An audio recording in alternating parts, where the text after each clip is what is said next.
And that's using it for good. And so Apostle John going to show us the inferior taken to the superior. Now to do this, you got to ride with me for a minute on this, okay?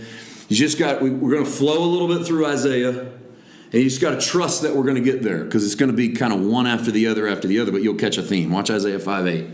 Now this is Isaiah preaching. Woe to those who join house to house, add field to field, till there's no place where they may dwell alone in the middle of the land. Next one. Woe to those, this is 11. Woe to those who rise early in the morning. Next one. 14. No, did I give you more Isaiahs? No, you did. Yeah, let's go next. Woe to those who draw iniquity with cords of vanity and sin as if with a cart rope. Next one. Woe to those who call... Are you catching a theme? I'm trying to read it that way so that you'll catch. These are all in the same chapter. So I just want to give you the... Isaiah's on a roll. Okay? Woe to those who call evil good, good evil. 21. Woe to those who are wise in their own eyes. 22. Woe to men mighty at drinking wine. Woe to men valiant for mixing intoxicating drink. This is a depressing sermon. Okay, that's why I told you I want you to ride with me for a little bit. We don't have time to go through the whole ins and outs of Isaiah 5. I didn't need to, because Isaiah sets it up so well that he hits these punches as he goes through this sermon that he's preaching. He's mad. But you get to Isaiah 5, he's just ticked off at his brethren. He sees them doing all kinds of junk. And there's a bunch of stuff there that you could work through in regards to how you ought to treat your neighbor and how you ought to treat your body and how you ought to treat the world. And he's just mad. He's just kind of a cantankerous, angry preacher. It's whoa, whoa, whoa, whoa, whoa. So everybody is screwed up in my life. Now, what chapter are we in? Isaiah 5. Okay, go to Isaiah 6, chapter 1. Or chapter 6, verse 1. In the year that King Uzziah died, I saw the Lord sitting on a throne, high and lifted up, and the train of his robe filled the temple. Above it stood seraphim. Each one had 6 wings. With 2 he covered his face. With 2 he covered his feet. With 2 he flew. Verse 3. And one cried to another and said, Holy, holy, holy, the Lord is the Lord of hosts. The whole earth is full of his glory. You've heard this. We've sang this song in church many times. Holy, holy, holy. Okay, this is where we get this. This is a triple. This is why we call him the triune holy God. It's one of those things you hear in Bible college. The triune holy God. Holy, holy, holy is the Lord.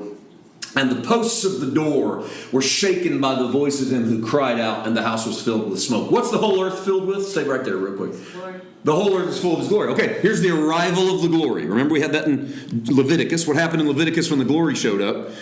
Everybody screamed and fell on their face. Okay? John said, the Word was made flesh and dwelt among us, and we beheld his glory as the only begotten of the Father. Okay? Jesus showed us the glory of the Father. What did that glory look like? What does that glory do? Okay? So the whole earth is full of his glory. Verse 5. So I said, woe is who? Me. Same guy that spent the whole 5th chapter woeing everybody he knew. Right? This old sinful world and a bunch of heathens and a bunch of hypocrites. Boom, boom, boom. And you can just go through that Isaiah 5 and go, boom. This is just nose punches. Punch in the nose, punch in the nose, punch in the nose. Glory of God falls.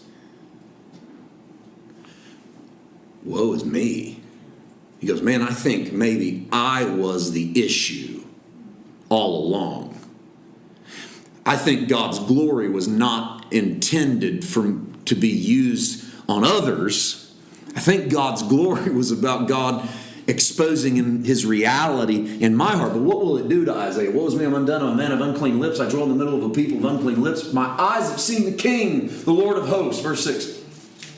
Then one of the seraphim flew to me, having in his hand a live coal which he had taken with the tongs from the altar, and he touched my mouth with it, and he said, Behold, this has touched your lips. Your iniquity is taken away, and your sin is purged. What did the glory of God ultimately do to Isaiah? Look at that last phrase inside the quotes. Behold, he takes this off the altar. That same altar where the fire falls, in Leviticus everybody falls down and screams. An angel takes a tongue off of that altar, touches his mouth. Behold, this has touched your lips. What happens to your iniquity? Taken away. What happens to your sin? Purged. What does the glory of God do? According to Isaiah 6, what does the glory of God do? It takes away your iniquity and it purges your sin. So when John 1:14 says the Word was made flesh and dwelt among us, we beheld His glory as of the only begotten of the Father. What does John mean? When we saw Jesus, we saw the one who takes away iniquity and purges sin. And then he contrasts it with John the Baptist. And John comes along going, hey, I got to get out of the way so this guy can get here because he's preferred before me. What are we seeing? John the Baptist is a woe, woe, woe, woe preacher. Punch him in the nose, punch him in the nose, punch him in the nose. Here comes Jesus. And Jesus is a take the hot coal off the tongues of the altar and touch your lips with it because I'm going to change you. I'm going to purify you. It's going to be top-down experience, in-out experience. I'm going to move upon you and I'm going to make a difference in your life and I'm going to take away your iniquity. In fact, what does John the Baptist say? Behold the Lamb of God that, we're not there yet. It's the 29th verse of John 1, but behold the Lamb of God that takes away the sin of the world. Or as John the Baptist might have said, I can't do that. The best I can do is point out your sin. In fact, that's what got John's head cut off. Remember? He points out sin. He gets put in prison for it. They chop his head off. There almost has to be this graduation from the inferior to the superior, too. There almost has to be that losing of the head for John the Baptist. That head's got to roll so that the high and lifted up one can be lifted up. As Jesus comes along, we are beholding the glory of the Father. Isaiah is literally changed when he perceives the glory of God. And if you really want a cool study, read Isaiah and watch what kind of a man he becomes after Isaiah 6.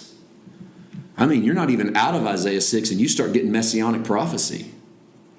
It's not very much further. You get the first virgin birth prophecy.